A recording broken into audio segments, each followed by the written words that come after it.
louvor e ficar sério, de louvar o Senhor. É muito bom louvar o Senhor. Louvar o Senhor, Jesus. Como que é bom, Senhor. Como que é bom, Jesus. Pois eu sou teu e tu és meu. Ter algo para chamar de nosso não é fácil, né? Quantos dizem assim: eu moro numa casa, eu pago aluguel. Como eu queria ter um cantinho para chamar de meu, não é? Como é bom dizer que alguma coisa é nossa, é minha. E, gente, poder falar que o Deus Criador do Universo é meu e que eu sou dele, isso não tem preço. Glórias a Deus, amém? Nós somos dele. O inimigo não toca no que é dele. Nós somos dele. Nós temos o poder e a autoridade de Deus porque nós somos dele. Amados, nós vamos falar hoje, na verdade Deus vai falar conosco hoje através da palavra dele que está no livro de Esther. Esther, no Antigo Testamento. Peço que você abra em Esther, no capítulo 4. Nós vamos ler um versículo, o verso 14. O tema dessa mensagem é: faça alguma coisa. Faça alguma coisa. Reaja. Faça alguma coisa. A história de Esther é muito conhecida.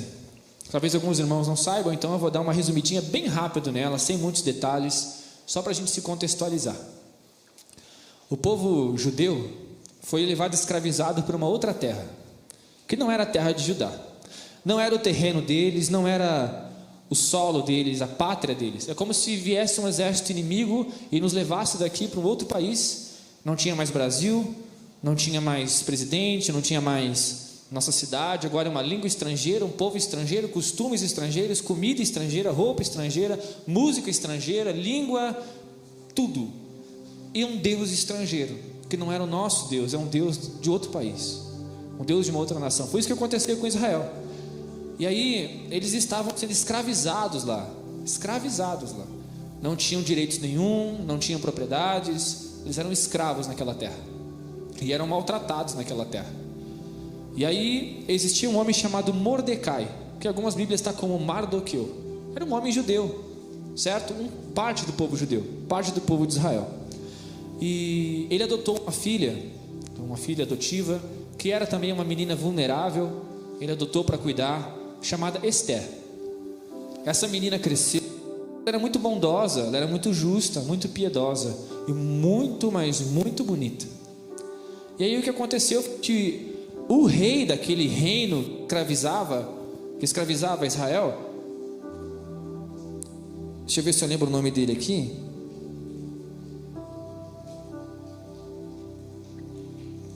Jesus amado, Assuero, rei Assuero. O rei Assuero, ele tinha uma esposa, tinha uma rainha, que era a esposa dele. O que aconteceu foi que ele era muito sério com o respeito e com a reverência que deveria se ter para ele. Afinal, ele era o rei de um grande reino muito poderoso, que escravizava outros povos, e era muito famoso, muito rico, muito poderoso. E aconteceu que ele chamou a rainha, a Vasti, o nome dela era Vasti, para vir até a presença dele. E ela decidiu que não ia. Na frente de todo mundo, o rei ficou esperando ela decidiu que não ia ir.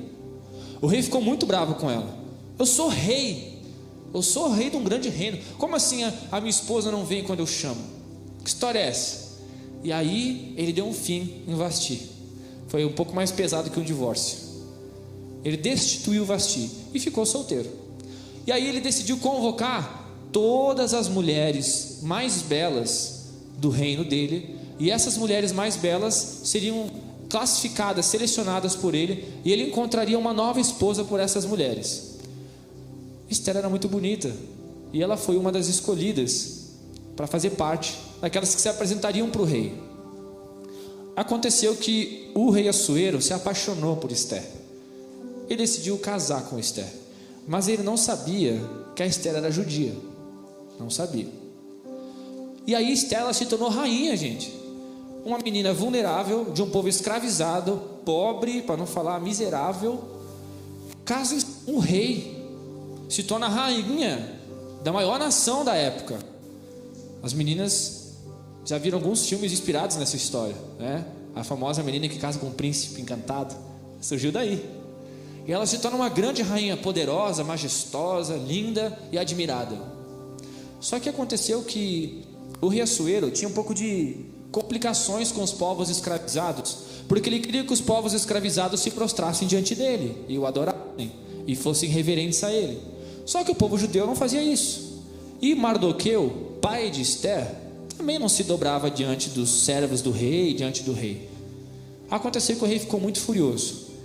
E teve lá uma pessoa chamado Amã, que era um dos funcionários mais poderosos do rei, que falou assim: rei, sabe o que você tem que fazer com esse Mardoqueu e com todo o povo judeu? Você tem que matar esse povo, exterminar esse povo, porque eles não te consideram rei. Eles querem voltar para a pátria deles, eles têm um Deus que eles também chamam de rei, que é o Deus de Javé. Eles não querem nada com você. Você devia matar eles. O rei foi persuadido por esse Amã, que fez a cabeça do rei, e o rei disse: é isso que eu vou fazer, eu sou rei, e eu preciso que todos aqueles que estão debaixo do meu reino se prostrem diante de mim. E ele decidiu fazer isso. Foi nesse momento que Esther ficou com medo, porque ela era judia, e o rei não sabia, mas estava ali decretando a morte da própria esposa, a morte de todo o povo de Deus. E aí Esther ficou muito preocupada, Esther ficou muito aflita. O que eu vou fazer agora? O meu povo, o povo que eu tanto amo, o povo que eu tanto quero bem, o povo que é o povo de Deus, vai morrer, eu vou morrer. Mas muito pior que eu sou só uma pessoa, mas o reino de Deus, o povo judeu todo vai perecer.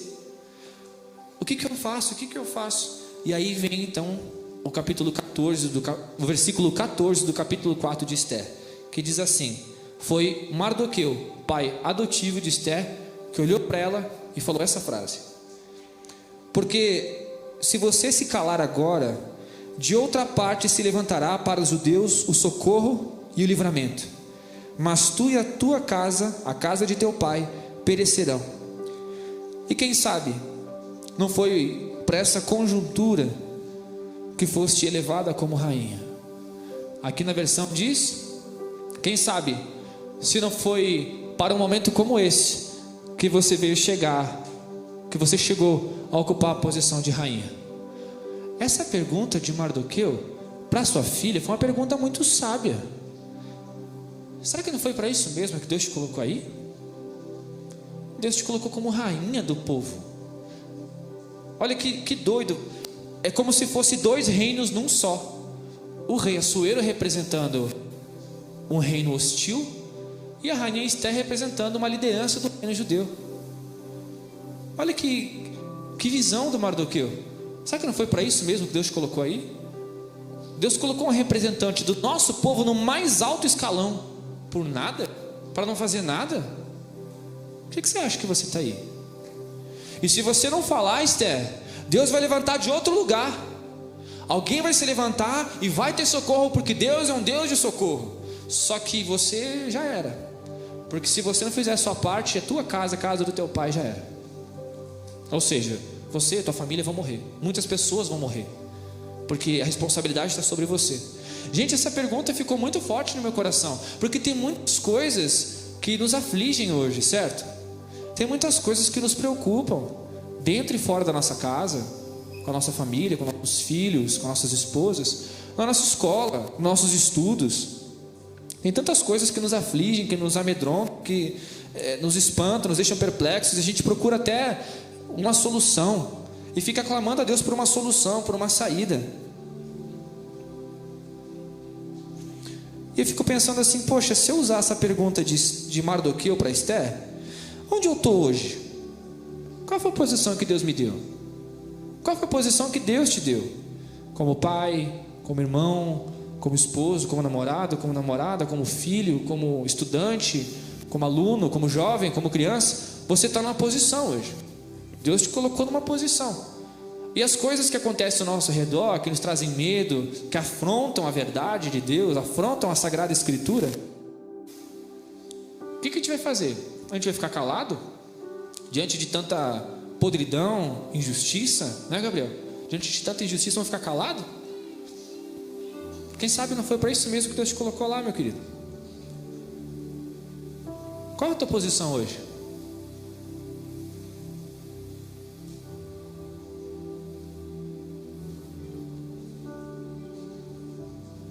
O que Deus espera que você faça hoje? E quem sabe não foi para isso mesmo que Deus te colocou aí? O que aconteceu foi que Esther, ela entendeu uma diferença entre a posição e o posicionamento. A posição onde você está.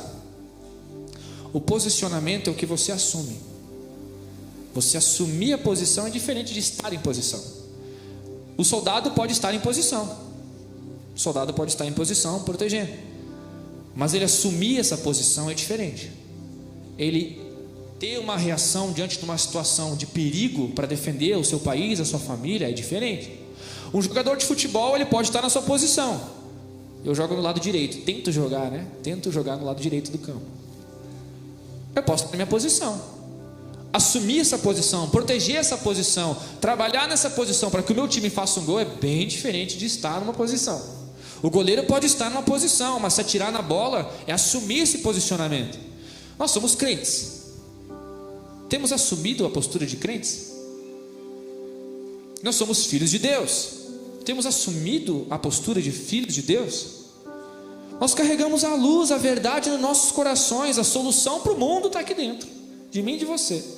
Nós temos se posicionado como pessoas que têm a luz, que têm a verdade, que têm a salvação, que têm a resposta para tudo. Nós temos a resposta para tudo. Qual que é a resposta para tudo? Jesus.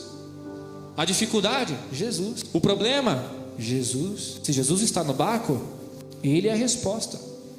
Porque a dificuldade, os problemas com Jesus têm um fim proveitoso. Mas as riquezas e as bonanças da vida sem Jesus têm um fim desastroso. Quem sabe não foi para isso mesmo que Deus te colocou aí? O que te incomoda hoje? Uma coisa que me incomoda muito é um chão sujo, sabia? Me incomoda. Se me incomoda e eu estou vendo o chão sujo, será que não foi para isso mesmo que Deus me colocou ali? Porque alguém tem que indignar, alguém tem que ficar bravo com um chão sujo e tem que limpar. Eu tenho uma raiva profunda de ver injustiça, de ver alguém pegar a mentira e falar que é verdade, de ver alguém pegar uma coisa que é santa e profanar, de pegar uma mentira e falar que isso é correto. Eu fico furioso de pegar crianças inocentes e perverter essas crianças, de ensinar crianças coisas que nunca foram verdade, como ideologia de gênero, como intrigas de racismo, todas essas coisas que corrompem as crianças. Eu fico furioso. O certo é certo, e Deus é justo e bom, e a sua verdade reina para sempre, e eu não vou engolir mentiras dentro e fora da casa do Senhor, não vou. Onde eu estiver, eu preciso ser luz. Mas será que de fato eu tenho assumido todo esse posicionamento? Será que eu tenho de fato me colocado ou tenho só me irritado, ficado furioso com isso? Como aquelas vezes onde a gente, com hipocrisia, diz: nossa, que coisa mais horrível, ela caiu no chão, aquela senhorinha atravessando a rua. Ei, acho que eu vou trocar aqui, hein? Vou pegar um com fio.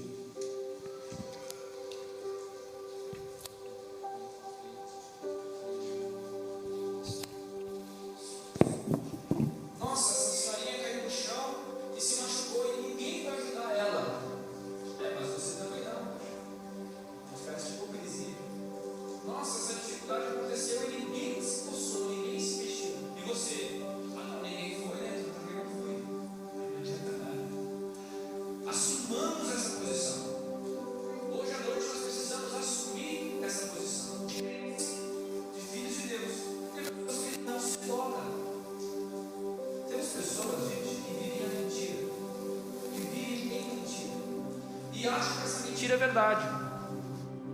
E achando que essa mentira é verdade, não se dobram para a verdade e vivem a mentira. Pessoas que estão dispostas a morrer pela mentira, porque acreditam que aquilo é verdade. E nós que sabemos a verdade, estamos dispostos a pelo menos viver pela verdade? Viver pela verdade, viver por esse propósito. Sabe o que aconteceu com Esther? A Esther, Gente, ela usou de uma estratégia que, se você ler no livro, são poucos capítulos, se não me engano são 9 capítulos, 9 ou 10 capítulos, 10 capítulos. Se você ler, ela usa de uma estratégia brilhante para conseguir, com estratégia, né, vencer essa dificuldade. Mas resumindo para vocês, o que ela fez foi o seguinte: ela chegou para o rei e disse: rei, eu sei que tu me ama, mas tem o seguinte, esse homem que fez tua cabeça, esse Amã, que te falou que você devia matar os judeus e tudo mais, no final, o que ele quer é a minha morte, porque eu sou judia, eu e o meu povo somos judeus, e o que esse homem quer é destroçar o teu reino, acabando comigo. Eu que te amo, e tu que me ama. Aí o rei ficou furioso com Amã, e a morte, como Amã tinha planejado matar os judeus, o rei usou para matar o próprio Amã. O rei não podia mudar de ideia, porque uma lei dada é lei cumprida. Mas o rei não podia desfazer a lei, mas ele poderia criar uma segunda lei. Então ele determinou a lei de matar os judeus, mas aí ele fez uma segunda lei, ele criou uma segunda lei dizendo que os judeus pelo menos poderiam se defender, poderiam se armar e se defender. Como eles tinham poder de defesa, poder de arma, dados pelo próprio rei, aconteceu que não houve nada, os judeus não morreram. Esther colocou seu pescoço à prova pelo seu povo, com estratégia, com inteligência, mas ela disse: se você matar o meu povo, você me mata, porque eu e o meu povo somos um. Está aqui meu pescoço, rei, é o meu povo. Que mulher, gente, assumir a responsabilidade de um povo em terreno estranho, assumir liderança de uma nação num país estrangeiro. Gente, eu não sei se nossos presidentes, nossos líderes mundiais teriam tal ousadia de assumir um reino que é seu e defender o seu povo mesmo em terreno estranho. Não sei, acho que fugiriam. Aí ela assumiu a bronca: é o meu povo e eu sou rainha desse povo, foi para isso que Deus me colocou aqui, e o meu pescoço está aqui por eles. Gente, isso foi o que Jesus fez por nós, gente. Ele disse para Deus: eles são meu povo. Eu sei que eles merecem morrer, mas eles são meu povo, e eu sou homem como eles homens são agora. Está aqui o meu pescoço. Isso agradou tanto o coração de Deus, que Deus disse: sabe o que? Só a tua vida me basta, o teu sacrifício já foi suficiente. Alguém perfeito se colocar por imperfeitos, por amor, para mim, já é justo. E Ele se entregou por nós. Todas as vezes que a gente se entrega pela justiça, nós estamos imitando a Cristo, ainda que custe a nossa vida. Vivemos tempos difíceis. Será que estamos prontos a dar nossa própria vida pelo povo de Deus? Cara, Cristo deu a sua vida, cara. A vida perfeita de um Deus justo e perfeito foi entregue por nós. O que Esther fez foi tão forte e tão poderoso que eles fizeram uma festa chamada festa de Purim, que foi comemorada naquele ano. Até hoje os judeus comemoram a festa de Purim. Todos os anos eles comemoram essa festa. Foi no dia que Esther livrou o povo de Deus, colocando sua própria vida à prova. Até hoje. Até hoje.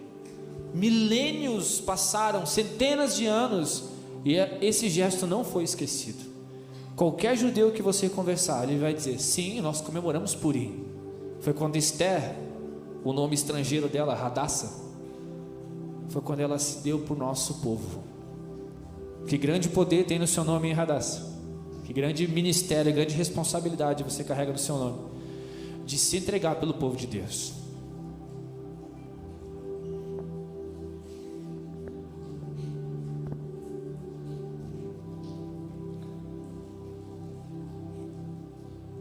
Vamos se entregar pelo povo de Deus.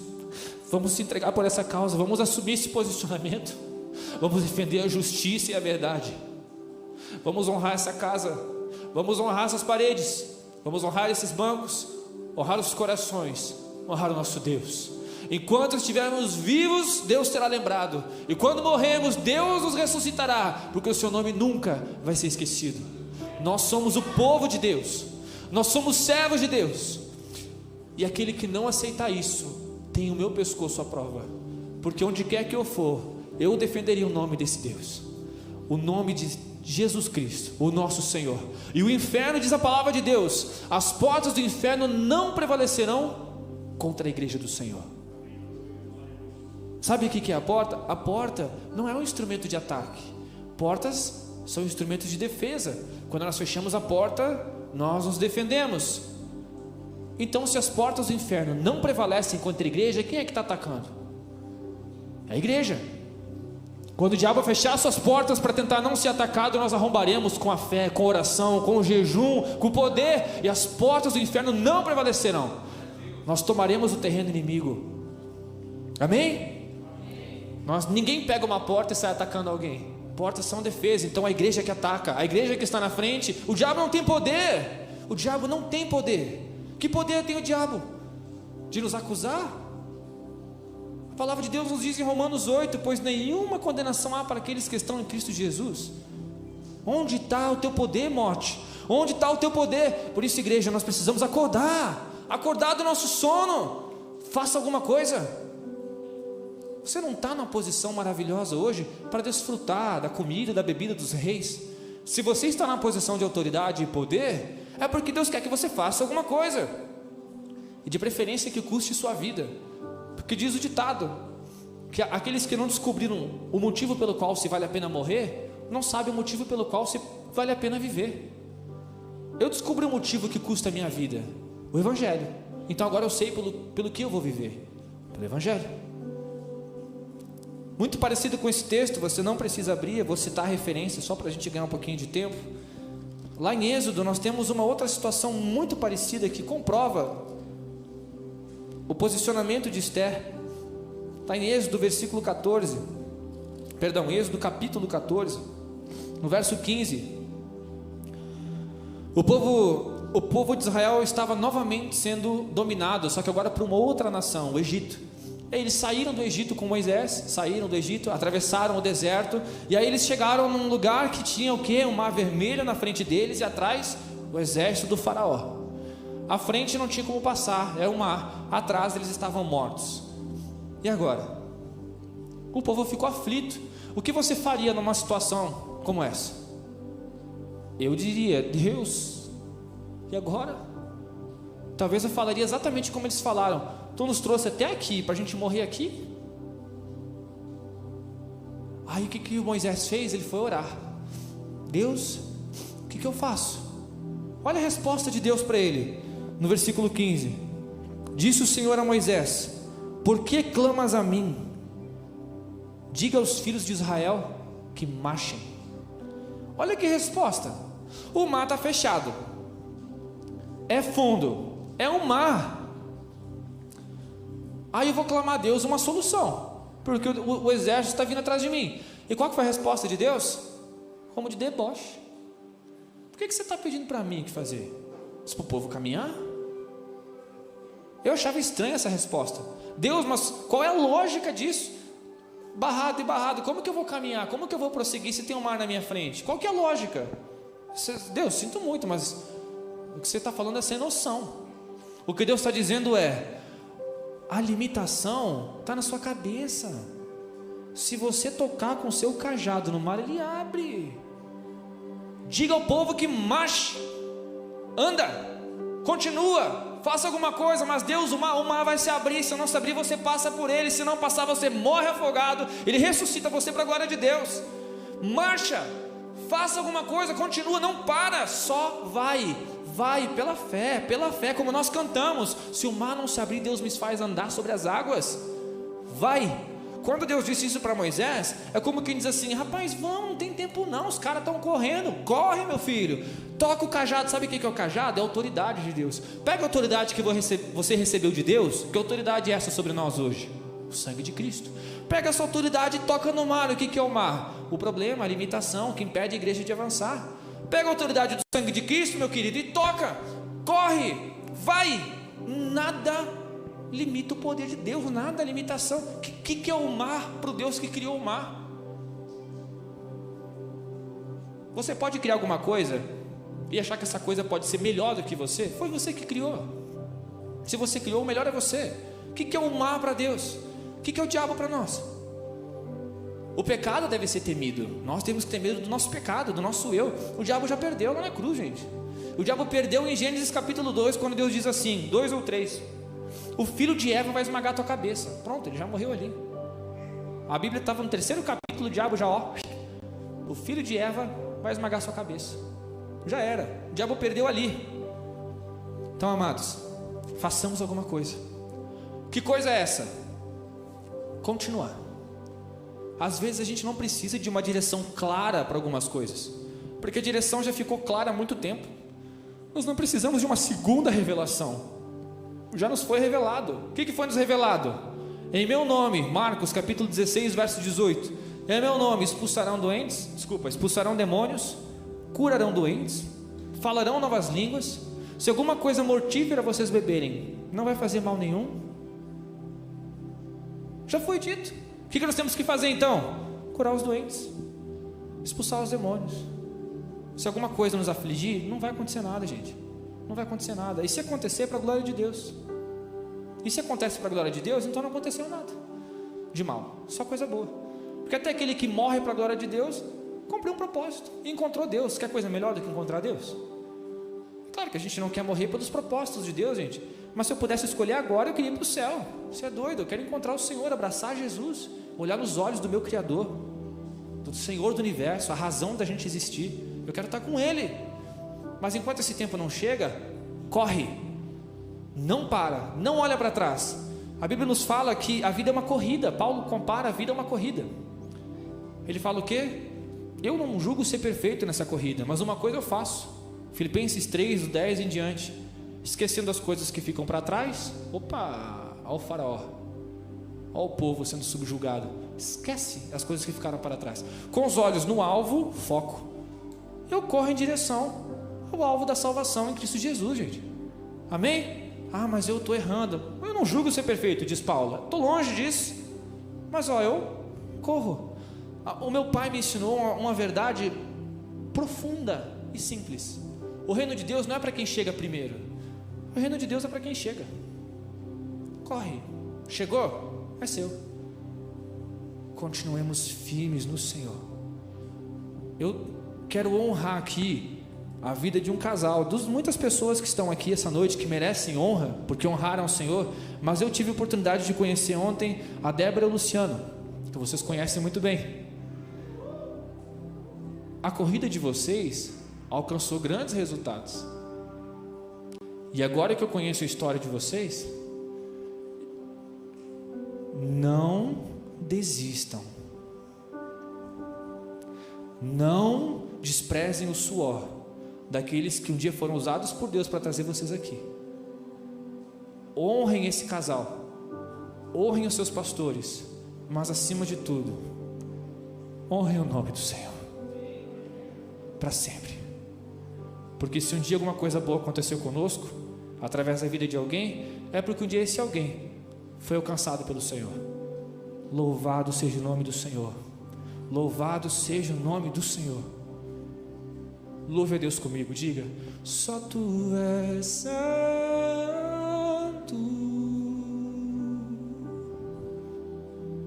só tu és santo,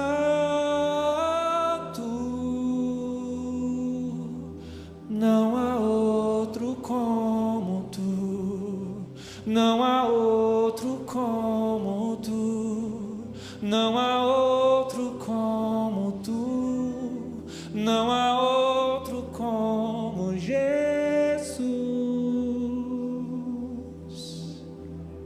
Louvado seja o nome do Senhor. Convido o ministério de louvor. Faça alguma coisa.